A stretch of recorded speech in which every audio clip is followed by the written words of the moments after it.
Hey, this is Dr. Scott Hoar with Mobility for Life, and this week we'll be talking about our secret weapon to fight a stiff back from the comfort of your own house.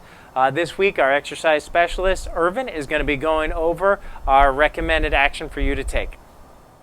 Hello, my name is Irvin. I'm the exercise specialist here, and today I'm going to show you how to foam roll. Okay?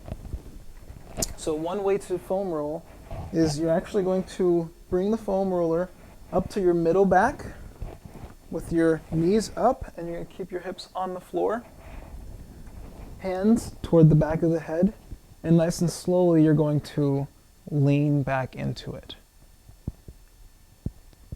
And then you come up.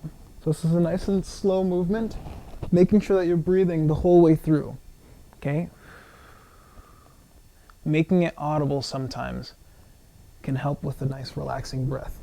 So as you go, you slowly move the foam roller up your back just a little bit, and now you've got a new part to work on.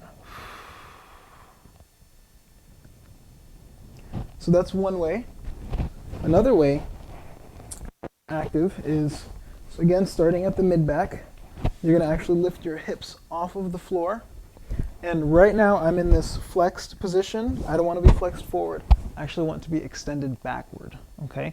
So you're going to stay in this extended position, and using your legs, you're going to control your body movement as you roll the foam roller up your back and then back down to the middle back. We do not recommend you foam rolling your lower back. Okay? And always remember to keep the breath going. This is a nice and relaxing exercise to loosen up your spine. Okay? And there you have it. That's the tip of the week.